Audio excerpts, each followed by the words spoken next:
We're here in the top 8 of the Apex Gaming $20,000 Modern Invitational, sponsored by TCGplayer.com. I'm Todd Tandy Anderson, joined by Ross Merriam. Say hi, Ross. Hi, Ross. We have 8 players left in the event.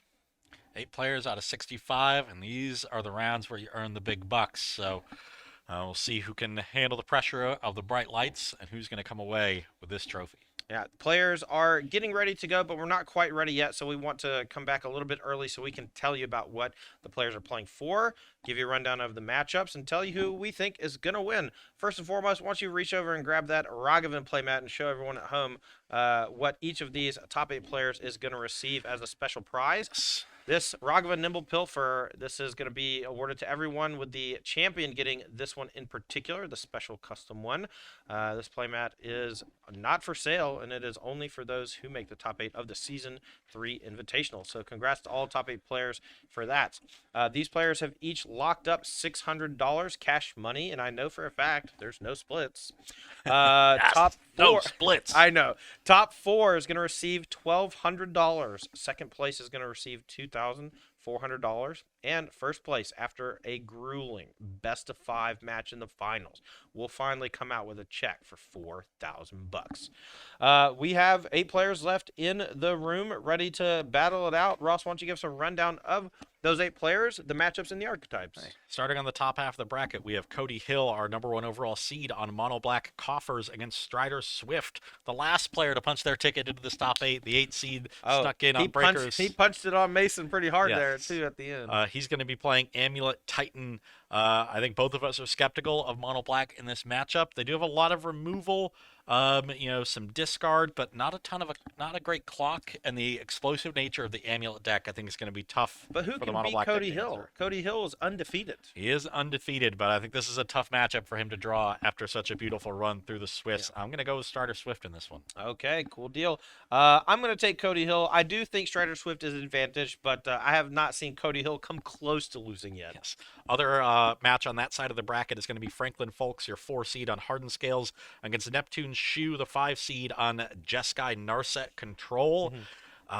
We saw Neptune handle the Bean deck out of Mason pretty well in the second to last round. I think these aggressive strategies are a little bit harder. Narset is a lot weaker in that matchup. You do have some good exile removal in Solitude and Leyline Binding, but the Scales deck is really good at navigating around that. I think Urza's Saga can be a problem. I like Franklin Folks in this matchup. Yeah, me too. I think that this Jeskai deck that Neptune is playing, it obviously something he's got a lot of reps with in terms of just playing like Jeskai Control in the format. But this build with 4 copies of Narset, 2 days undoing, and just like tons of pitch elementals and stuff, this is a very metagame call. Narset being a particularly strong counter to things like the One Ring and Up the Beanstalk, but completely useless. Well, not completely, it does replace itself, but mostly useless against a deck as aggressive as Hardened Scales. I got to give this one to Franklin Folks as well. Yeah, I mean, I'm looking at Neptune Shu's road through the Swiss, and his one loss came to Travis Brown on Hammer, a similar deck, and defeated a lot of the other more mid-range strategies in the field. So I agree with you there. Moving to the bottom half of the bracket, we have Garrett Widman. This is going to be your 3 seed on Temur Rhinos against Amin Abadi on Mono White Hammer. This is a close one. Both these decks, very well known. I'm sure both players are familiar with the matchup. The Temur deck has a lot of good options. I'm also looking at Garrett Widman's sideboard. He's got 4 copies of Force of Vigor and 2 Prismari commands. Yeah, it's going to be a tough road to hoe for Amina Body in that Hammer deck, but we've seen Hammer time and time again pull out wins from basically nothing, and I expect Amina Body actually is going to take it down. I don't think Rhinos is a particularly good matchup by any stretch of the imagination, but I got to root for my boy Amin. Okay, I'm going to take Garrett on this side of the matchup, so we disagree there, especially because he's on the play. And then moving to the last matchup in the bottom half of the bracket, that's the one we're going to be starting with on camera here in the quarterfinals. It's the same matchup, Rhinos against Hammer, but this time Don Delosier against Travis Brown, 2 of our most well-known players in the field. And Don is sporting that new tech from Lost Caverns of Ixalan and Tishana's Tidebinder. Could be a game changer in this one. If they go to equip Colossus Hammer with Pure Steel Paladin and you counter the activation, that Hammer doesn't have any more abilities. Yeah, it's a pretty cool card is Tishana's Tidebinder. This 3 cost 3/2 with flash that stifles your opponent's effect and then kind of locks down that card until the Tidebinder leaves play is quite strong. But what I really like about the card is that it enables the double Flame of Anor. Flame of Anor being like a modal one shot of draw 2, deal 5, or destroy an artifact. It's quite good as a utility spell for killing Chalice of the Void, large creatures, or refueling in longer games. But something special happens when you have a wizard in play, and it's been very difficult for Rhinos to find a playable wizard outside of like a Singleton Mutavault in some of the Pro Tour lists from a few months back. But Dawn here quickly adding that Tidebinder to her deck after it won yesterday's Modern Showcase on Magic Online. And she does have 3 copies of Flame of Anor in the 75 to go along with 3 Force of Vigors, has 4 Furies in the 75, right, and 4 copies of Dead Gone in the main. It's nice to have that early interaction for things like Giver of Runes, a turn 1 Ornithopter or an Esper Sentinel so that you can keep pace on tempo there. My head says go with Dawn in this matchup, but Travis Brown can never die. He was X2 in the Swiss last month at our qualifying event. He snuck in at 8th. He won the tournament. He was X2 in this tournament. He wins the last round on the pair up against Ryan Hayes. He sneaks in at 7th on tiebreakers. No, he just can't die. So I have a hard time picking against Travis Brown. I think I'm going to go with the split in the Rhinos against Hammer matchup and go with Travis, even though my head says Dawn has the advantage. Well, surprising no one, I'm going to go the opposite direction. For opposite reasons. I think Don DeLozier, in my head, has an advantage in the matchup the same way I think Garrett Woodman has an advantage, but I got to root for the people that I like the best. And Don's a pretty cool person to root for. So that's it. That's our top 8. And we're going to be starting here in just a few minutes. I'm going to look over my director and see if we're ready to go. All right, we are. So let's head on down to the feature match area, and we're going to see who wins the quarterfinals. This is going to be a best of 3, but our finals will be a best of 5. Dawn, being the 2 seed, is going to be on the play, which is great news against a Hammer player. Maybe both of these players' powers come from their long flowing hair, like Samson. And Dawn is one of the few people that has longer hair in the room than Travis Brown. Oh my! So you seem to have found Travis Brown's weakness. This might be a tough matchup for Travis. He doesn't have the edge in the hair department. All right, so turn 2 for Dawn after suspending Crashing Footfalls, plays Island, might go for Fire or Ice. Yeah, Dawn suspends Crashing Footfalls turn 1 every game. Well, you got it. Now, here's Travis Brown, played Esper Sentinel on 1, and now we're looking to get some more pressure on 2, playing Urza Saga. Here is a Sigarda's Aid. That one is quite scary. See if Dawn wants to go for it. We're going to go blowing up that Esper Sentinel, but it does replace itself with a fresh card, and Sigarda's Aid will resolve. And wants to use the red removal spell before Sigarda's Aid enters the battlefield, so Travis can't respond with Colossus Hammer and equip that Esper Sentinel. All right, another Crashing Footfalls drawn for Dawn, but we'll see if she has something like Shardless Agent or Violent Outburst to apply some serious pressure. It looks like that's what we're going for, because we're fetching pretty quick. Yeah, this is sort of how you draw it up as the Rhinos player. Interact once or twice on the early turns, then start jamming Rhinos on turn 3. Follow it up with maybe a Force of Negation or Subtlety, a Fury, anything, any one of those big spells, and then that should be enough to take it down. But we've seen Travis win from very lopsided positions by assembling some impressive combos, mostly involving Inkmoth Nexus, which I don't think he has as of yet, but could also get multiple hammers plus a Shadow Spear. There's a lot of options that the Hammer deck can avail itself of. Dawn here looking to play Shardless Agent, but maybe thinks better of it. I think she has one of her blue pitch spells in hand, and the Shardless Agent is her only other blue card. I think I saw a Violent Outburst, so now the question is, do I add an extra 2/2 to the battlefield and save the Violent Outburst maybe for the extra burst damage on the following turn? Or do I maintain the integrity of my interaction and play Violent Outburst on my opponent's end step instead? Dawn in the tank, head in hands, a tough turn 3. This is a very important decision, and it does look like a subtlety, so it looks like we may decide to hold, but no. Here's Shardless Agent. These small decisions can really punish you against Hammer. They can go from nothing to killing you in a split second. I'm gonna say something, and I want you to tell me what you think about it. So, That Dawn, is I what think commentary is. Dawn. Wow. So I think so. Dawn is playing well, but I think that she made a pretty major mistake because casting Shardless Agent here is it's not a mistake because casting the Shardless Agent is wrong. It's a mistake because she went fetch tank, tank, tank, tank, tank, tank, tank, tank, tank, Shardless Agent. And what that means is that she likely has a violent outburst also.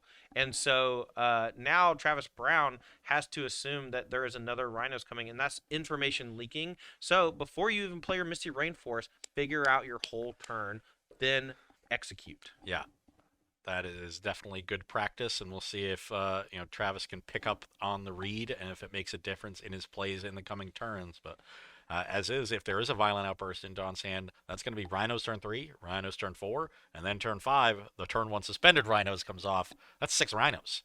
Some Yeah. might call it a crash of Rhinos, but it deals way more than 8 damage. Can you get Crash of Rhinos on the screen? I know you probably don't. You never even seen this card. I'm sure, Taryn. Yeah, Crash it's a deep Rhinos cut. is a big boy from one of the older Mirage. sets, and it's actually the place where I learned that a group of rhinos is called a crash of rhinos, the same way a murder of crows is a group of crows. Yes. So Dawn's crash of Rhinos is going to deal a lot more than 8 They damage.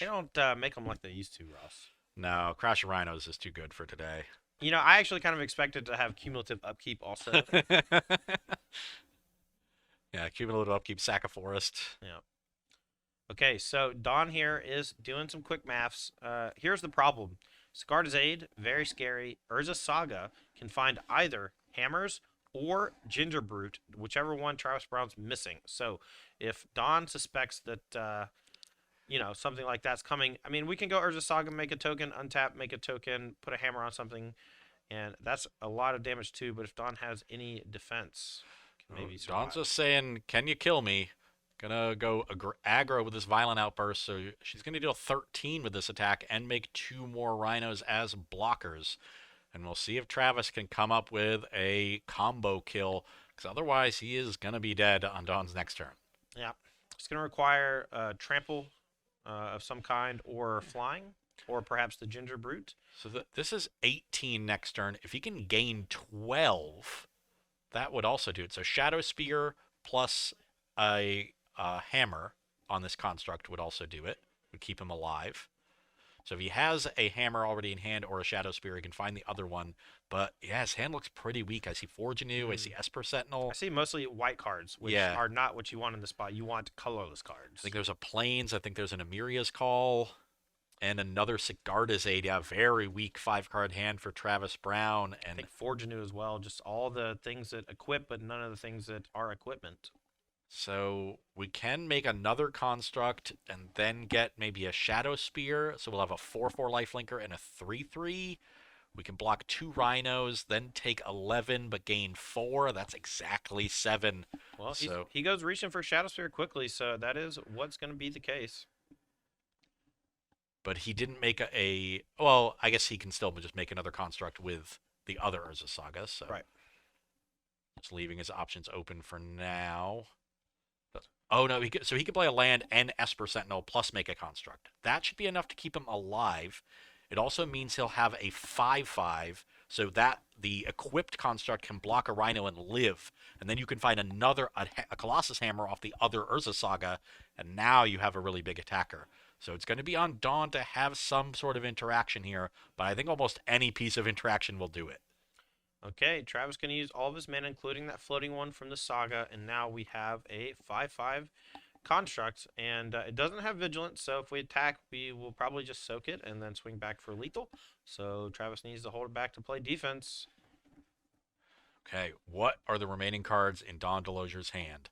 That is the question. Well, if you're Don, you got to be fist pumping here that you're not dead. This was the scary turn. But now you got to find a way to win.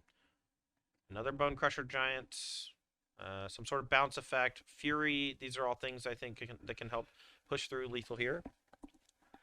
I Flame think, of Venor. yeah, Literally any interactive card. I think a stomp would do it because if you just stomp the Esper Sentinel. Esper Sentinel and pay the one, then your attack is lethal again.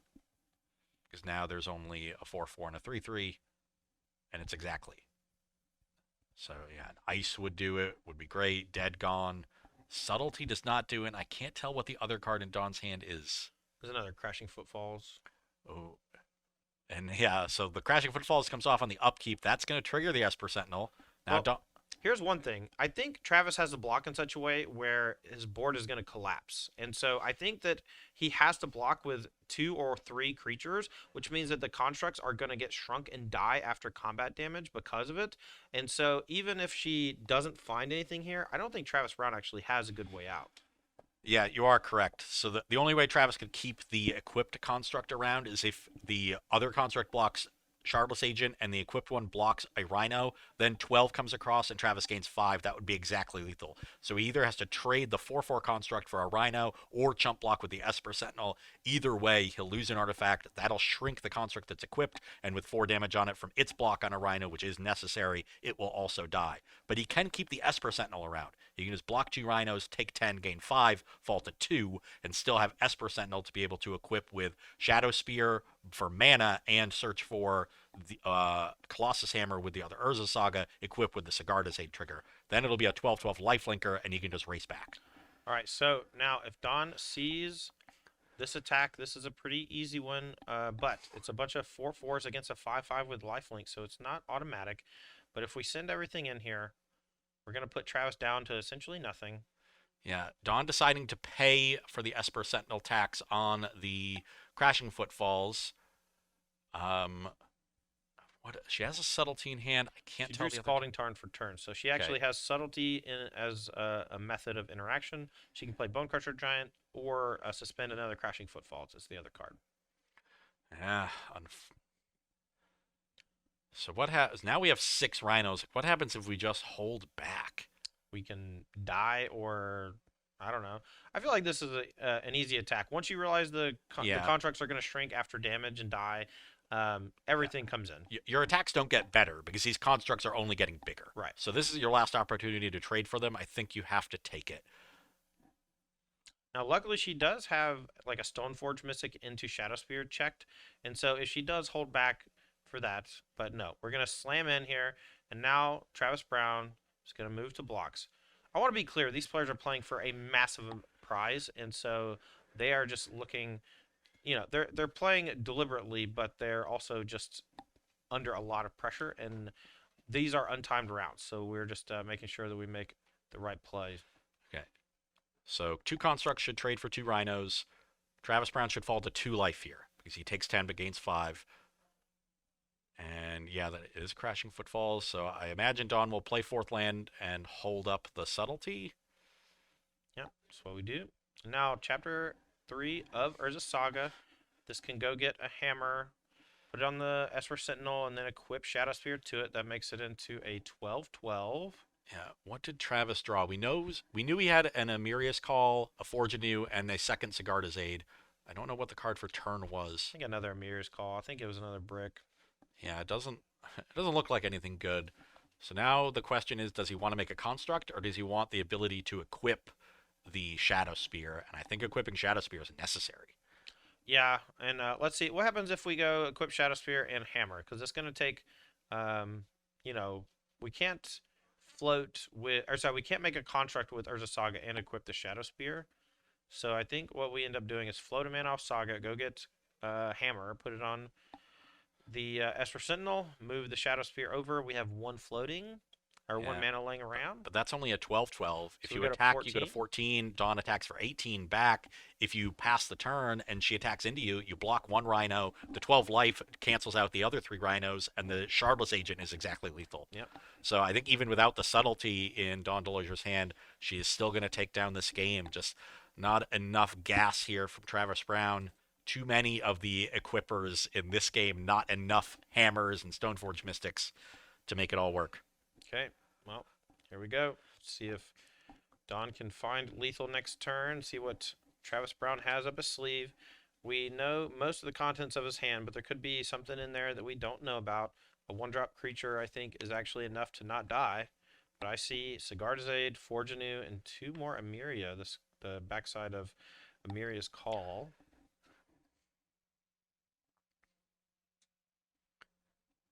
Travis keeps those on the land side since he plays it as a land the vast majority of the time. Yeah, I think in game 1 it's like 99% of the time, and in game 2 it's like pitching the front side to Solitude. Yeah. That's really why it's in the deck. It's very similar to Lorien Revealed, and he was on that train well before the Lord of the Rings set came out. Yeah, so we can play a Forgeanu here. Just get that onto the battlefield, then you can equip the Shadow Spear for free. Yeah, Travis deciding not to do that lets him bluff something like Surge of Salvation. Yeah, Surge of Salvation doesn't protect from green and blue, though. Okay, well, Travis passes, so Dawn here can go fetch, play Subtlety to put it into play, and then untap and attack with everything, and should take game number 1. She might talk herself into doing something different to play around something that doesn't exist, but this is open deck list, so she'll know exactly what Travis Brown has at his disposal. She's just trying to run. She's racking her brain, trying to remember exactly what's over there. Travis. Instant speed equip hammer. That can do it. Okay, yeah. But I feel like you would just attack for 22 at that point, There are two. Maybe that's what she's saying. If you had another hammer, you would attack for 22, right? I only have 18 power in play. Yeah, it would have also forced a double chump with the 2 untapped Rhinos. What if Dawn just only attacks with subtlety? That'll work. Yeah. It also plays around the hammer that she might be afraid of. But... Yeah, so I think that's what we'll see. Just cast Subtlety on instep, untap, attack you in the air. You know there's no removal in the main deck for it. So Solitudes are in the sideboard. Okay.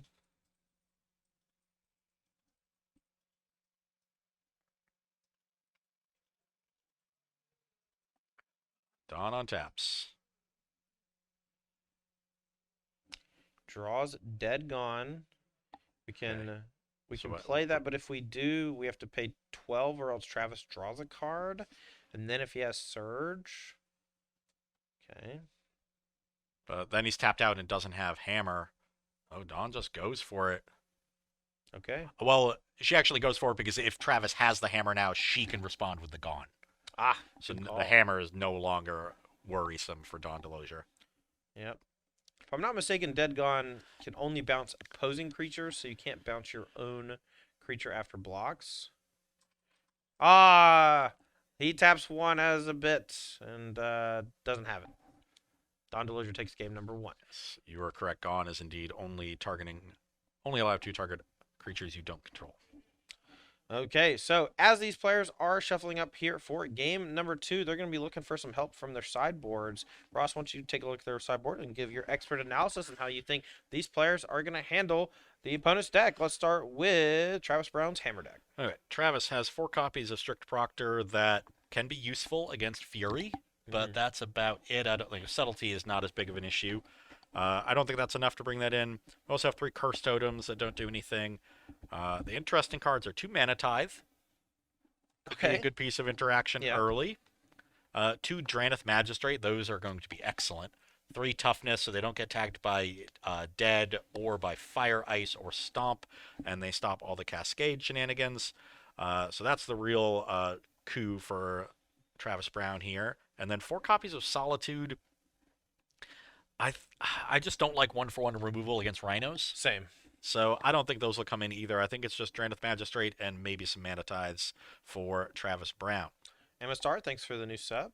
All right, on the other side of things, what is Dawn Delosier packing in that sideboard? I know we got some goodies. Yeah, Dawn has a lot of goodies. 3 copies of Fury to go with 1 in the main, 1 Endurance, 1 Tishana's Tidebinder to go with 2 in the main, 3 Force of Vigor, 2 Flame of Anor to go with 1 in the main, 2 Mystical Dispute, 2 Blood Moon, and a second copy of Gemstone Caverns.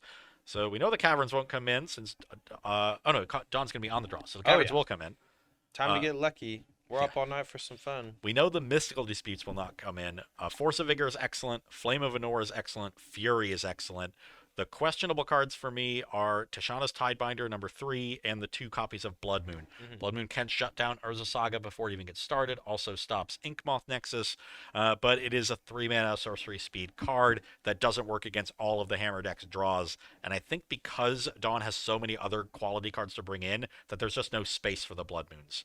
Yeah, right there, would you? As for the Tidebinder, it doesn't stop. It can counter the initial trigger on a Sigarda's Aid, but it doesn't take away the abilities of enchantments when you counter the ability of that. But countering the initial trigger of Sigarda's Aid is generally good enough. Right. Right. The ETB trigger on the equipment. If you ever have Pure Steel Paladin and you go to equip the Colossus Hammer, if you counter the ability of the artifact, which you are at that point, it's not Pure Steel Paladin equipping, it's Pure Steel Paladin reducing the cost to equip. Then you take away all the abilities of that Colossus Hammer. And there's not a lot of removal for Tidebinder here. I also kind of like Tidebinder. It can stop activations of Urza Saga or triggers of Urza Saga. It can stop a trigger on a Stoneforge Mystic. Look, you don't got to sell me. I'm a big Yeah. Stifle fan. This card looks awesome. And I think you just also want it as a wizard for Flame of Anor. Same, because you want to go kill something, draw 2, shatter something, kill something. Yeah, a double mode Flame of Anor is one of the best possible Right. cards for this matchup. So It's being like able to old turn that on. Kolaghan's command, shatter, kill. Yeah, so I think Tidebinder comes in, has enough utility, even if sometimes it's going to look a little weak. All right. As these players are finishing up sideboarding and shuffling, getting ready, mulliganing, and things like that for game number 2, I'd like to take this time to thank our sponsors for the Apex Gaming Invitational Series. First up, Ultimate Guard. Ultimate Guard is the top of the line when it comes to TCG supplies, from their unique katana sleeves to the archive deck box. They're the best in the biz. Make sure to go to your local game store and ask for Ultimate Guard products today. And if they don't ask for them by name.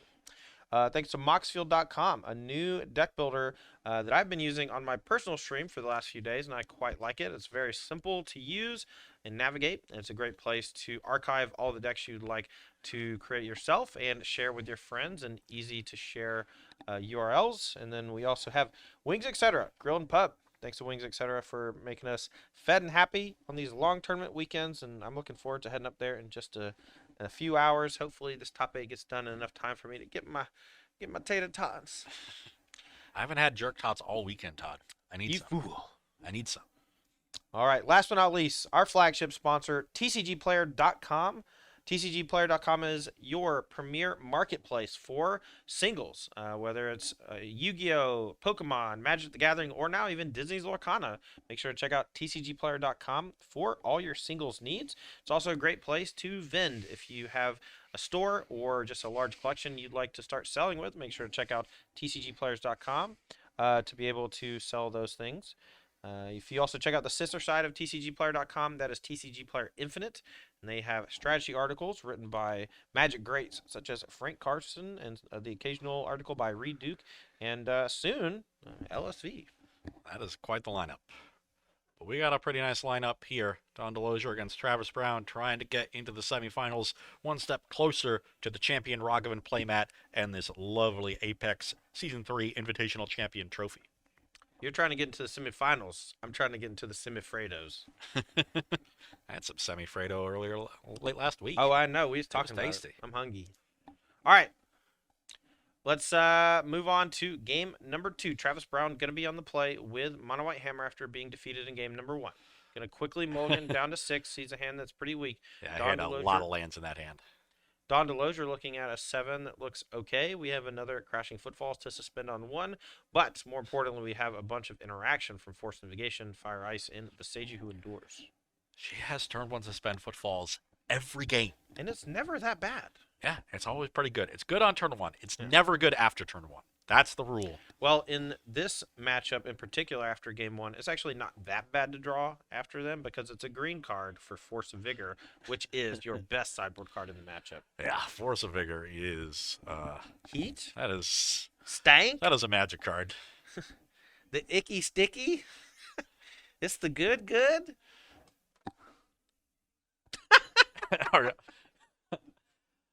That wasn't a chuckle from our director. That was a You Todd. better- Is there something wrong with you Oh, right now? sorry. My bad. Okay.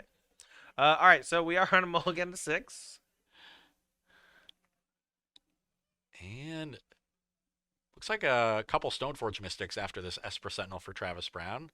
Or is that a Sigardizade? Yeah, this looks like a really good hand. Plains a Gonjo, Stoneforge Mystic, Sigardizade, and Surge of Salvation. Okay. I would take that. Oh yeah. I'm sure Travis will take it too on a mull to 6. He didn't go to 5. He kept that really great opener on 6. Now we're going to go back his way, see what we can do. As for Sentinel, it's pretty dangerous here. If it's Sigardizade plus Hammer, we're in for a rude awakening, but it looks like it's just going to be Stoneforge Mystic this turn to go ahead and set up for a next turn. Yeah, Travis really just needs a third land at this point after the Stoneforge Mystic, because then he can go land 3, play Sigardizade, play Hammer, and whatever response Dawn has, I at least have Surge of Salvation, so you need 2 pieces of interaction in order to stop me. Okay, we're going to go back to Dawn Delosier here and see if she has a way to contain these threats. This is a much stronger start for Travis Brown this game than last. And he's on the play too, so 2 deciding factors different here, and could spell a game 3. Okay, I see some red cards in Dawn's hand. I think there's a Fury. Oh my I god. think I saw Fire Ice earlier. I think I saw Force of Vigor drawn. Well, Force of Vigor does get completely stopped by Surge of Salvation. Right, but Dawn is aware of those surges and may go for. Oh, well, here's Fury. How about that one? Yeah, just don't let Travis untap. Take the 2 for 2. I like it. Yep. Pitches Fire Ice. It is red on half of it, so it is a viable pitch.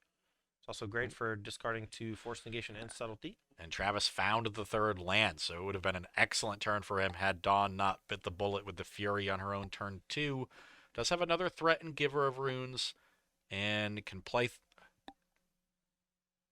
third land after this. This is bait. I don't know if you saw that. Travis actually could have played the land. He has Sigardizade. I thought he was just like wanting Dawn to kill the Giver of Runes, but his hand looks like Hammer plus Surge here, so this might be a bit punishing. Dawn, if she had a removal spell, could have killed the Giver in response, but I wonder if we have removal spell plus Force of Vigor, Dawn could be patient this time, and if Travis goes for the hammer, you go to kill the Giver of Runes in response, he surges, and then you respond with the Force of Vigor on both hammer and the Sigardizade. right. Just leave Travis with a Giver of Runes that you can easily clean up later. Land number 3 for Dawn. See if she has one of those Cascaders or how she wants to approach. She's going to pass back. Travis has to be somewhat afraid of a violent outburst, but with Hammer and Surge, with the Sigardizade and a creature in play, you have to imagine he's going to go for a big attack this turn. That Urza Saga could have bit a Force of Vigor from Dawn. That's a second enchantment. It's always nice to take that one out in response to the opening trigger, so there's no mana gained. I see a Boseiju. I don't know if she has a green card to pitch to the Force of Vigor. That might be the deciding factor here. Let's see if Travis Brown can get aggressive. Might be patient now with the Urza Saga. Could make a construct, go to equip that construct, and still leave the Giver of Runes activation up as additional protection. He knows that he has 2 turns still before the Crashing Footfalls comes off, so going for it next turn is reasonable, but maybe he just wants to get this game over with before the Rhinos even enter the battlefield. Taking a swig of water, doesn't seem like he's wanting to attack. Might actually have already said pass turn, and we're moving to Dawn on his end step. We'll see. Dawn is asking on the Oracle text. My guess is on Surge of Salvation. She wants to know exactly what it does because it is a spectacular protection spell. Surge of Salvation costs 1 white. Allows you to have you and your cards have hexproof, and then you have protection from black and red stuff till end of turn. Yeah, prevents all the damage that black and red sources would deal to you. Is it to you or creatures you control? I think it's creatures you control. It's a fog as well. It protects you too. It's brutal. While they're doing that, I can tell you we have our first result from the quarterfinals. Amina Body, 2 quick games over Garrett Widman. So that's 1-0 for Mono White Hammer over Temur Rhinos. We'll see if Travis Brown can make it 2-0 or Dawn gets the split. Okay, Dawn draws a Violent Outburst return, so this can be used either to make some pressure or to pitch 2 Force of Vigor. That in tandem with Boseiju, who endures, could give her insulation from a big combo turn from Travis Brown. We saw him draw a second Surge of Salvation for the turn, so likely going to be well protected here. And we'll see if Dawn, I think she's pausing here with chapter 2 about to go on the stack. Yeah, maybe wants to pop the Force of Vigor now before any constructs can enter the equation. Yeah, and with Beseiji who endures in hand, I think she's really contemplating the pitching of the Violent Outburst because she has the Crashing Footfalls already coming off. I'm in favor of being interactive in this matchup. You don't need more than a couple Rhinos to clean it up, but you often need a lot of interaction to grind through all the card advantage and Surge of Salvations that Hammer can present. Okay, we're going to go fetching.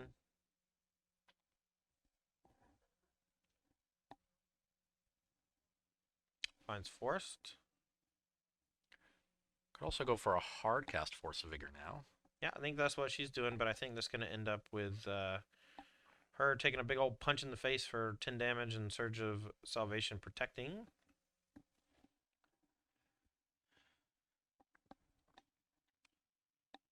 Can we get Giver Runes on screen? I think Giver Runes only protects creatures, but if it can protect permanents, this might be like an onboard thing that I'm just missing. It's creatures you control. Yeah, that's what I thought. It can get protection from Colors, which is interesting in some matchups against things like Walking Ballista. Dawn gonna go for the Beseiju first.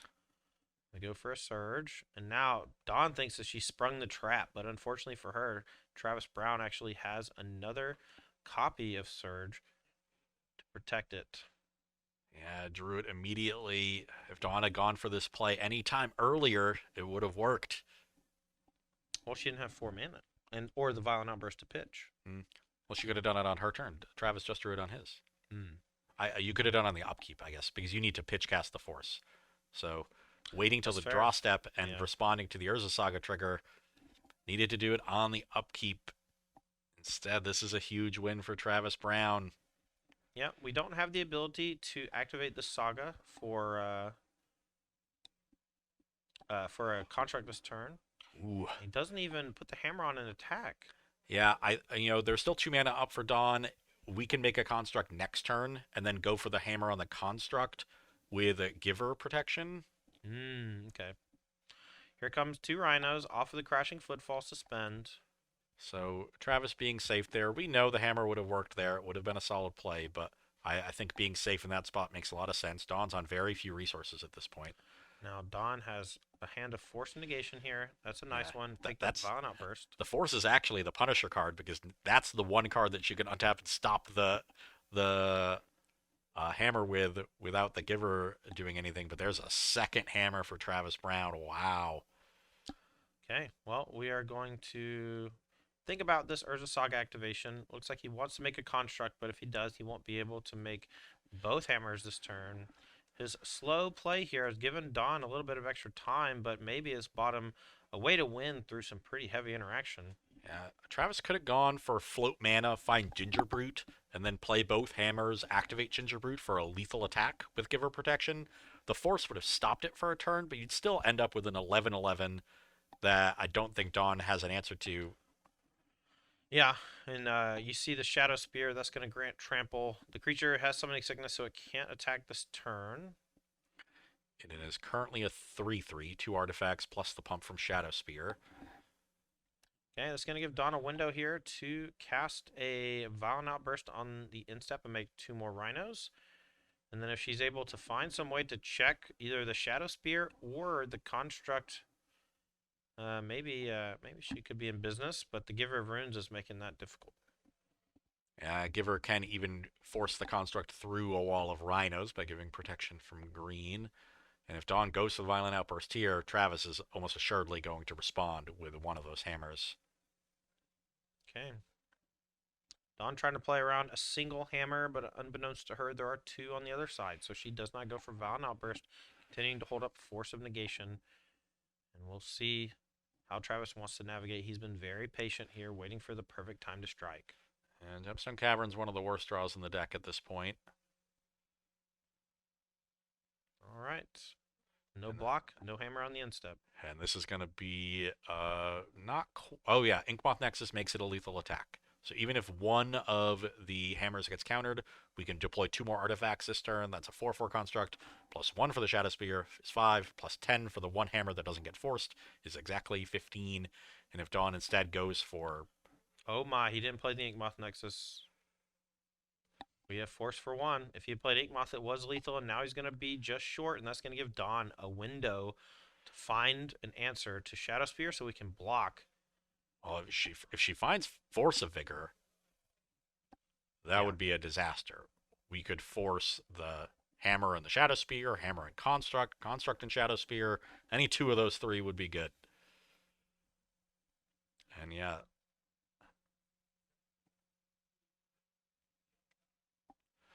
All right, doesn't even well, play the Inkmoth Nexus. Travis too ashamed to show that he missed lethal.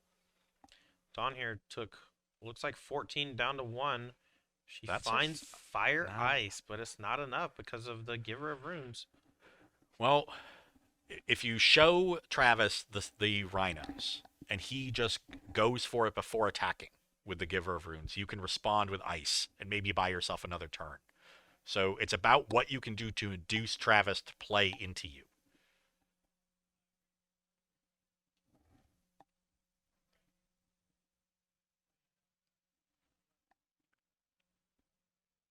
All right, life totals updated here. Dawn Delosier at 1. Travis Brown at 26 after the big swing. I think that Dawn is running out of time. Can try to ice and hope that Travis doesn't use the Giver of Runes, but I feel like he's priced into it at this point. Well, Travis can always attack first, then use the Giver of Runes before blockers. So that is Well, a it has way. trample. I don't think that's necessary. I think ice from Dawn Delosier is the thing that's going to force the Giver of Runes, but the question is, that's like her only option. Yeah. So that will guarantee that she gets another turn, provided Travis doesn't draw another hammer or something like that, because she can generate 16 toughness in blockers with the Violent Outburst. Ah, okay. Yeah, and even with the Inkmoth Nexus activating, that's only a 15/15. If you draw another artifact, it's still 16, and so we can soak up exactly every point of it, and still have the ice up. But Ooh. does that? Do you go for that? Even if Travis trades off every single creature, he still has the Giver of Runes to come across, and you'll have one draw step to try to stop it. So Dawn here is considering icing the Giver of Runes, looking for removal. Travis immediately plays the Inkmoth Nexus on this turn, says So I'm not going to make drew the another same. one, immediately punished for his play. You know, he's wanting to hold that one card in hand to bluff some sort of protection spell.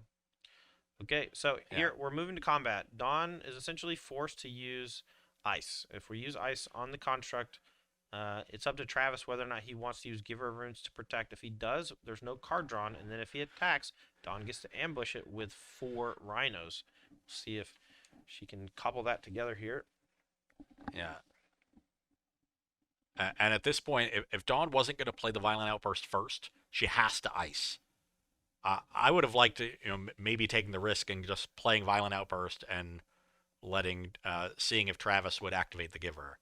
Because if Travis says go to combat, you still have time to do the ice play.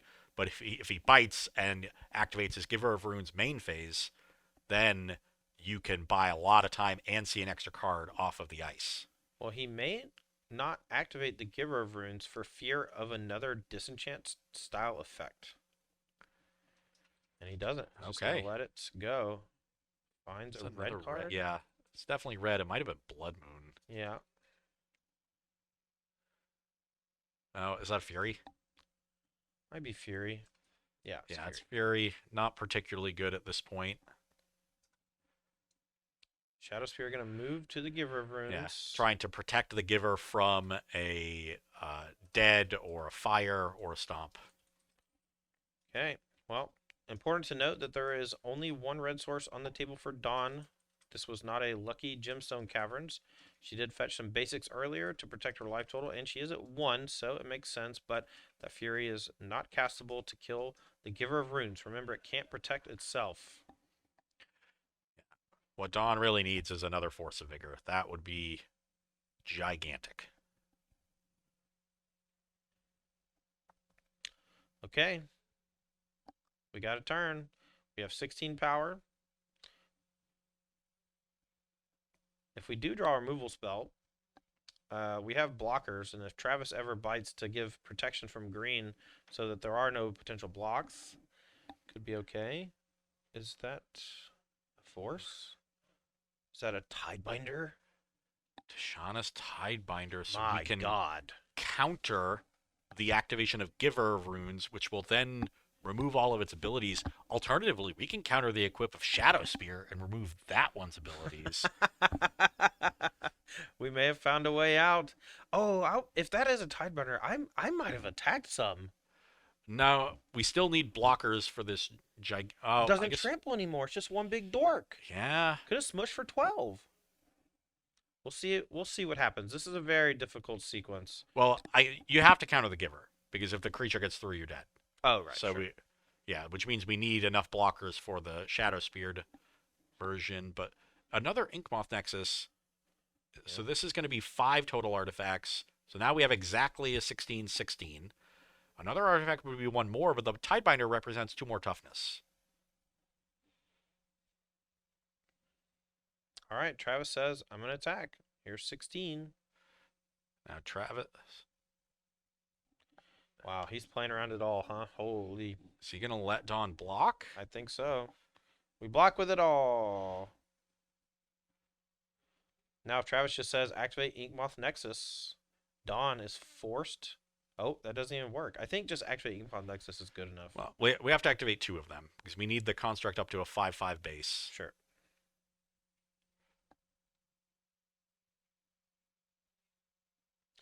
Okay, so Nexus becomes active.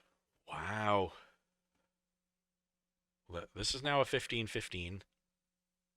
Travis not even going to activate the other Inkmoth. Maybe a miscalculation on his part? No, he drew Dranith Magistrate Okay. and wants to get that down to protect from future things, but Values the Magistrate over the Rhino effectively, so he leaves Dawn with 1 Rhino. His life total is also now huge. okay, but the scary part of this game is maybe behind Dawn, and she needs to draw something here, but I mean, the big thing's off the table. Well, there are still 2 lethal attackers for Travis, but she stops that attack with just the Tidebinder. Right. If he goes for something like that. Wow, incredible how patient Travis is. Oh, wow. So, well, Fortune allows an instant speed equipped for free, but Tidebinder can counter the equip of the hammer and then remove all of its abilities. Right, but we have 2 creatures that can attack here into the 4/4 Rhino. So we have to play the Tidebinder before blocks to block. And then maybe Shadow Sphere goes on 1 to give trample. Unclear. We'll see what Dawn wants to do. She's like, that one resolves. Yeah. And note that Fortune is the first equip you do each turn. So if Travis wants to equip the hammer for free and then equip the Shadow Spear, he's got to act first. Okay, well, he is going to act with Inkmoth Nexus. So we're going to swing in here with that. And we're going to go equip the Colossus Hammer after blocks. And Dawn is going to counter that with Tishana's Tidebinder, the powerful new 3-drop from Lost Caverns of Ixalan. And we're going to counter the effect. And now that hammer is locked down. Yeah. Let's get Tishana's Tidebinder on the screen for those at home so we can take a look at this brand new explosive effect from Don DeLogier's Temur Rhinos deck. Tishana's Tidebinder stops that hammer cold. Yeah, now Dawn has 2 blockers of 2 different colors. That's good against Giver of Runes. The Colossus Hammer has no abilities. She is stable. Now, trying to deal 41 to Travis, it's going to take a while. So this is incredible. That 1 missed point of damage, not playing the Inkmoth Nexus for Travis Brown. This game could have been over 2-3 turns ago, and now we are still playing Magic. I think Travis was chasing ghosts most of the game and ultimately ended up maybe screwing himself over. But well, we drew another hammer. All right, here we go. Hammer time. And Yep. Don packs it in. Travis just says, I'm going to make the same play I made last turn, have enough mana to activate the Inkmoth, and cast the hammer post blocks, equip it instant speed for free with the Forge New, and Dawn doesn't have another piece of relevant interaction. So ultimately, no harm, no foul on that mistake from Travis Brown, and we are headed to a game 3. Look, there were so many micro decisions from Travis on that side, and as someone who has a lot of experience with decks like Infect and Inkmoth Nexus, combat tricks in general, I know that he's thinking about 6 things at the same time and how to play around 5 of them. And in his mind, he was fighting through X amount of things over Y amount of time, and he won. Yeah, and the more punishing mistake was Dawn allowing Travis to draw one extra card before she Yes, went for the Force agreed. Beseiju play, and Travis maximally punished her by drawing a second copy of Surge of Salvation. Okay, these players are going to go ahead and take a look at their sideboards. I think Dawn is going to take a bio break. We're going to take a short one here while we wait on her to come back before we start game number 3. Had a very fun weekend so far, so let's recap exactly what's been going on at the Apex Gaming home store in Caldwell, Ohio. On Friday evening, we had a modern last chance qualifier where we gave away 4 slots into the Invitational. Uh, Saturday, we had 2 more LCQs, 1 modern and 1 pioneer, where big names like Steven Dykman qualified. He's number 1 on the NRG leaderboard. Unfortunately for him, his day today was very close to top 8, but not quite enough. He was our bubble boy in 9th place at 5-2. Yep. In today's main event, we had 65 players all vying for their fair share of $20,000 in prizes. This 20K is a culmination event of Apex Gaming's Invitational series over the course of the year. Not only do we have big events at our home store in Caldwell, Ohio, every month or 2, but we also have satellite events at our partner stores. And if you want to find an event near you for next year, make sure to bookmark apexgaming.gg. We'll have information about Season 4, next year's events, coming here in the next few months. For now, though, we are in the top 8 of the Season 3 Invitational, and we're in the quarterfinals. These players have locked up a Ragavan top 8 playmat. That special playmat is only given to those players and will not be for sale otherwise. They have each earned at least $600, and if they are able to make it to the finals, they will be playing a best-of-5 match where first place takes home $4,000. That's like a Kia Rio almost. Maybe a used one. Yeah, maybe in like 2009. My first car I ever got, it was a used Honda Accord. It was a '96 Honda Accord. I got it in like 2001, and it was $5,400. It was only a couple years old. It was a good car. I wrecked it like 8 times. That's You a should lot. not. That's You a should lot of not times. give a car to someone who is under the age of 18. It is irresponsible. Certainly not a Tandy who's under 18, that's for sure. Look, I had places to be, and I had to get there quick. That's all I'm saying. Yeah, well, our players have places to be, and for them, that place is the finals. Oh yeah. And we are only 2 rounds away from that. This is the quarterfinals here. 1 result in from earlier in the quarterfinals, and that is Amina Body advancing past Garrett Widman. What'd I say? Check mark. 1 for Tandy, 0 for Ross. Fine. There's 2 things I never hear Ross say, and it's "you're right" and "I'm sorry." Maybe if I ever made a mistake, you'd hear them. There it is. But I don't. I love it. I love it. Instead of making mistakes, I don't. We all make mistakes, Ross. It's important to learn and grow from them, and also to admit when I'm right. Why would you learn when you can just know? That is the philosophy of a big brain genius who skipped a grade. That was a long time ago. Okay, players shuffling up, getting ready for our game 3. Dawn going to be on the play, always very important against such an explosive deck. And we'll see probably a turn 1 suspend Crashing Footfalls. And we'll go from there. Yeah. These players are shuffling up here for game number 3. They're going to take a look at their openers in just a second. We can see both of those backups still playing there. Might be able to get to one of those if this game is relatively quick. We actually picked this one because we thought it would be quicker. Players are playing not, I wouldn't say slow. They are thinking through all their plays, and that's fine and great. But I wish they would have finished more quickly so we could watch more matches. Yeah, we picked the wrong Hammer versus Rhinos match. Oh yeah. Oh, we should have put a meet on camera. I don't know if he got on camera at all today. I don't think he has been. So we'll get him on camera next round. He's still in the tournament. We still have time. Look, he's playing Hammer. We got to put him on backup. Yep. If Travis wins, it's going to be a Hammer mirror. That's 100% on backup. I'm sorry. That's true. That's one of Travis's losses in this tournament. He lost to Amin in round 4. All right. Well, Don here going to take a quick mulligan to 6. I see no lands, 0 lands in the second hand, so we're going to go to 5. The time is running out for Dawn Delosier, but we all know Modern is a format about synergies, and if she's able to cobble together 3 lands, a cascade effect, and a little bit of interaction, she might have enough to seal the deal. Cards like Force of Vigor do cost a lot of resources, but they blow up your opponent's side of things and break up their synergies as well.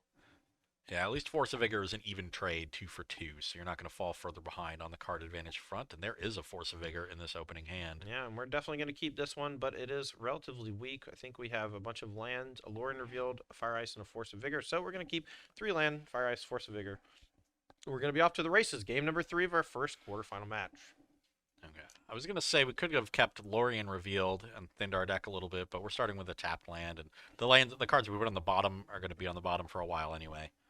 I can either play Catcher of Triumph, or I can cycle and go get Catcher of Triumph on 1. And I do want to play Ice on 2, so... Another land drawn for Don, not necessarily where you want to be. I wonder if we will see Ice on this land on the upkeep. We do. We got to generate some tempo. I think this is a great play from Don. Normally you want to say Fire Ice to kill a creature, but this is awesome. Yeah, and there is Drannith Magistrate in the hand for Travis Brown, so we're keeping Travis off of that unless he finds an Ornithopter. Might be able to cascade on turn 3 and start generating some pressure. Right, he does have an Urza Saga, but if Don is able to hit that thing with a Tishana's Tidebinder at any point, it will shut off all of its abilities for the remainder of the time that the Tidebinder is in play.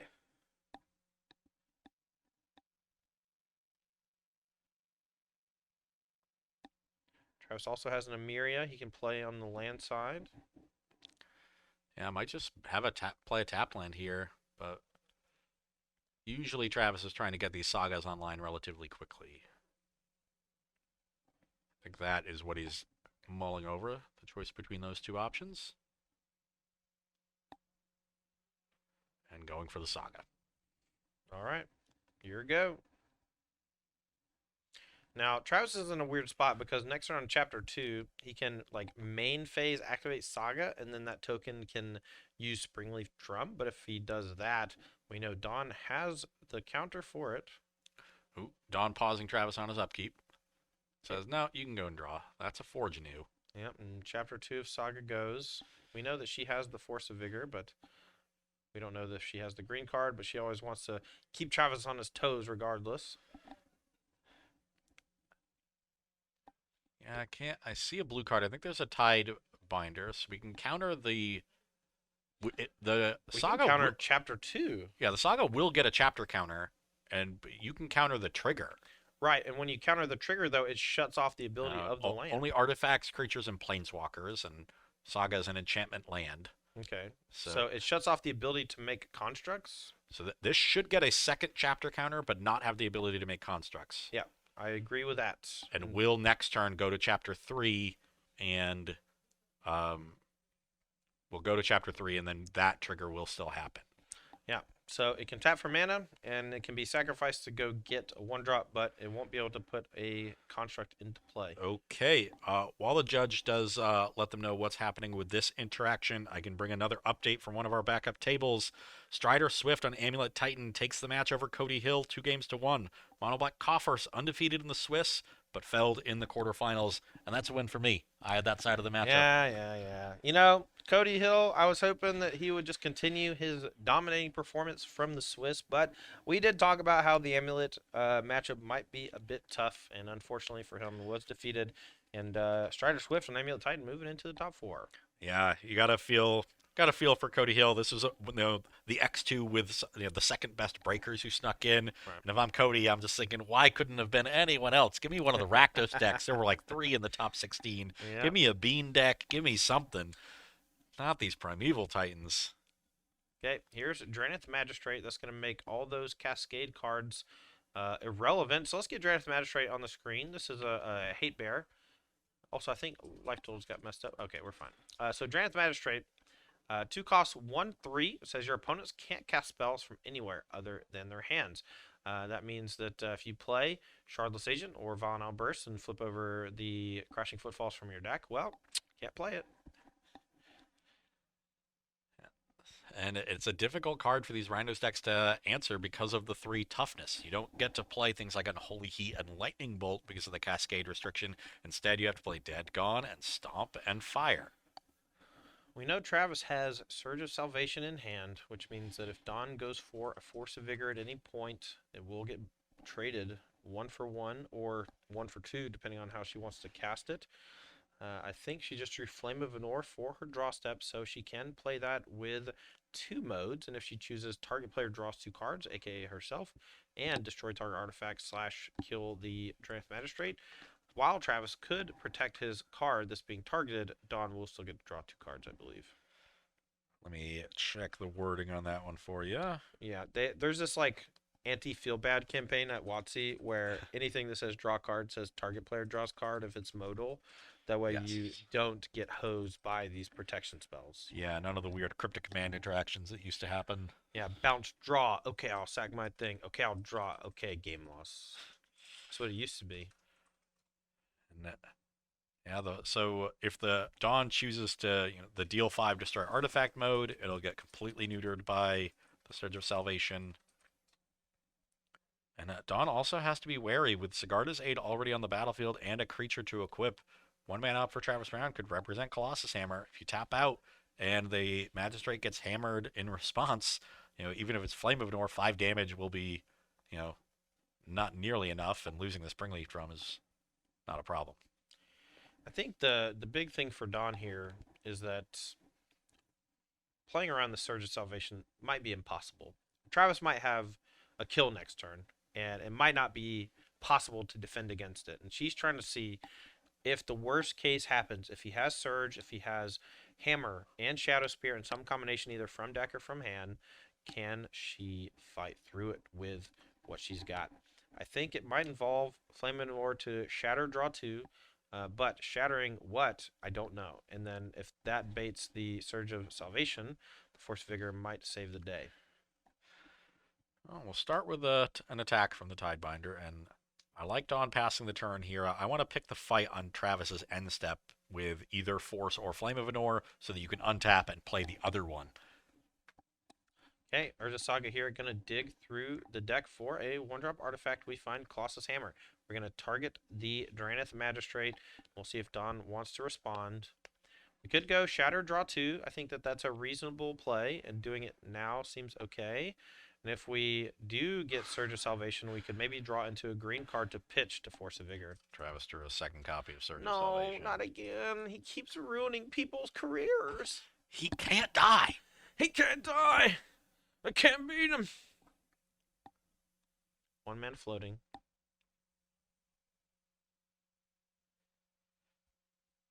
So not sure he has anything really to do with that colorless mana, so yeah. Bye. Mana goes away. Let's attack for 11. A smoosh. I have an 11-13 and 2 protection spells, so why do anything else? Okay, Dawn here. Let's see what she chooses to do. I'm confident she's going to do Shatter, draw 2, and we'll see how Travis wants to respond. Yeah, I think Shatter, draw 2, if you're at all suspicious of Surge of Salvation, which you should be based on the way Travis has played this game, would be the best course of action. That looks to be what she did.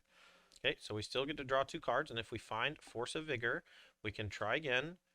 Oh, nope, everything does have hexproof now, so this is just going to happen. All right, so take 11, down to 9. Dawn going to fetch down to 8.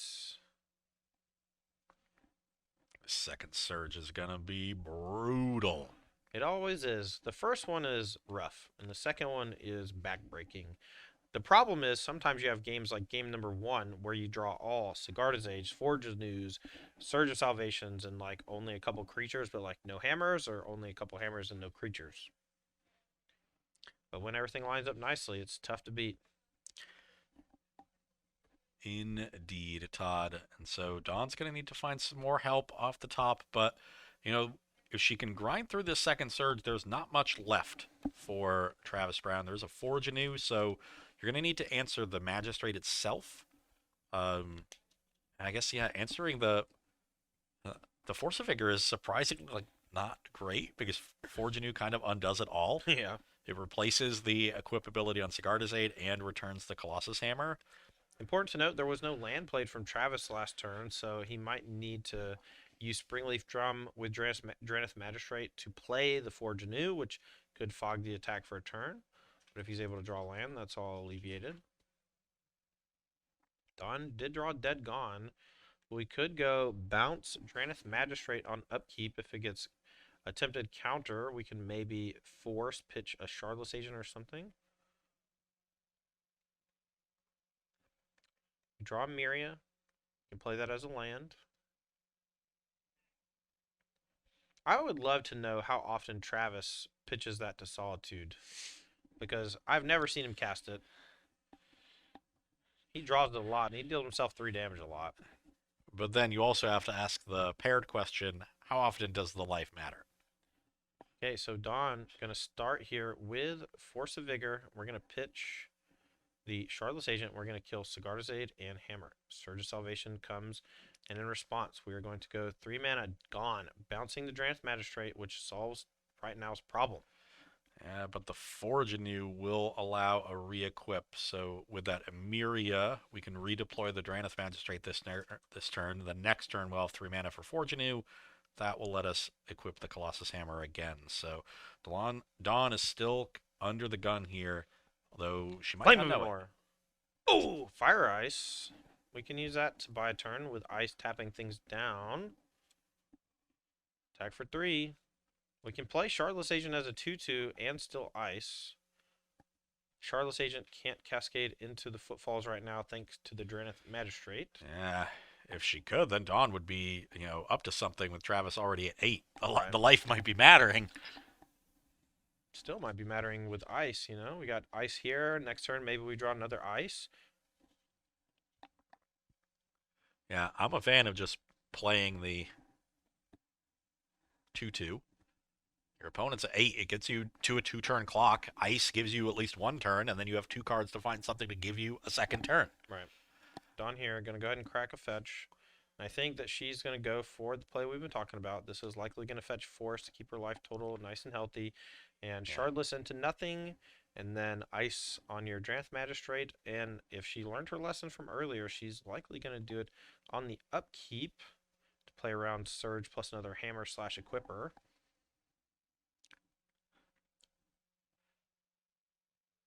There we go. Shardless Agents. Okay. We're going to flip cards off the top. Dawn can actually exile and keep the... Well, actually, I don't know. I know she can't cast it, but I don't know if it gets exiled or not. If you don't cast it, it goes back with the cards that have been revealed. Okay. So everything will get shuffled together and put on the bottom of the deck.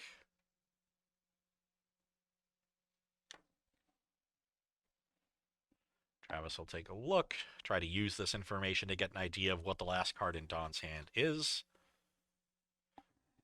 And we'll give it a shuffle. Okie dokie. Dawn going to shuffle the cards, put them on bottom, and then we have Ice next turn. And life totals are pretty close here. We're getting a little quiet because the room is emptying. Players here completing their long weekend. Here's Forge Anew. That's going to allow for an equip at instant speed, so we might as well go ahead and Ice now.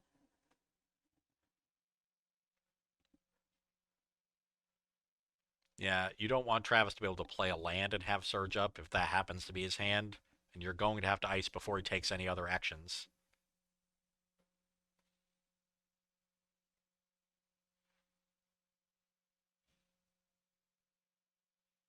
All right, we're going to Ice it down. That resolves.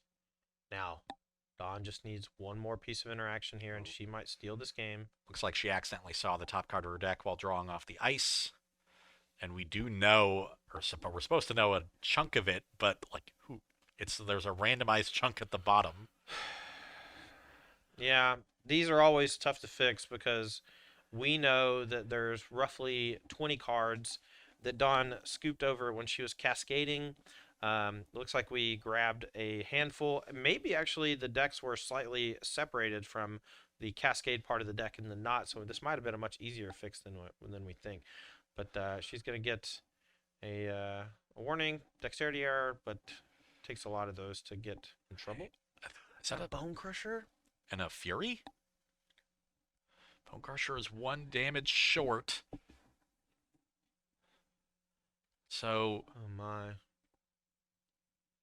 we could go, say, stomp upstairs, attack for 3, put you to 3, play Bone Crusher, have 2 blockers back in case of something like a Solitude. Because then you can Fury the Solitude as a blocker. I want to put Travis to 1, and I want to have 1 blocker. Just putting him to 1.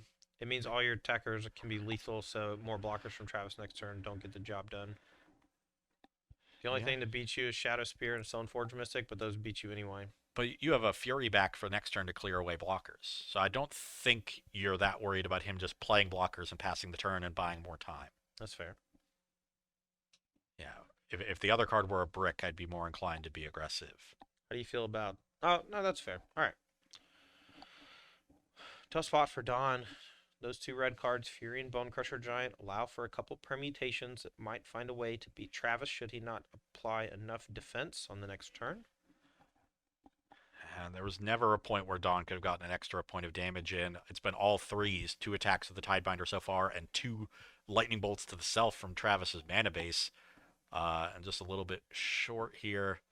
But Travis has a very weak cannon. Is that a Pure Steel Paladin? It is. I see Pure Steel Paladin and 2 other white cards. I think one might be a Surge of Salvation, but I don't think that matters that much anymore. And the other one I think is a redundant Sigarda's Aid. So here's an attack for 5. Dawn going to send Travis down 2, 3, stomp you to 1, play a blocker. Do you have the answer? Travis Brown draws for turn. It's another blocker. Esper Sentinel. This is not going to be enough. We can play 2 blockers. Oh, but if we have Surge as our other card, we might be able to play it off the Springleaf Drum, but that taps our blocker.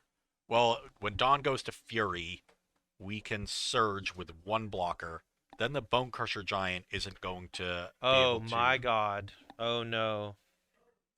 Oh, no. Yeah, we can't cast the Bone Crusher from the Adventure Zone because of the Magistrate. Oh no. And Dawn did that after attacks, so depending on how much the judge lets us rewind, that might actually be a devastating blow to Dawn Delozier's tournament life. We did stomp face and then try to cast it, but that is an illegal cast. And if that's the case, we don't have a blocker. We all shortcutted the Magistrate to just be, this stops Cascade effects, but it does stop the Adventure too. And yeah, Dawn's sequence was attack, stomp, play Bone Crusher. So a normal backup would just back up to the illegal play, and that would leave Dawn dead on board. Yeah, unfortunate sequence for Dawn. You know, she did just tap 5 and put the Bone Crusher into play. Because of that illegal action, the judge may allow her to rewind both, but I don't think so. I think that she is locked into the stomp and is dead to not being able to cast the Bone Crusher Giant. We'll see what the ruling is here. And she could have just attacked Travis to 3 and played the Bone Crusher from hand, holding back the Fury. I think that would have been enough.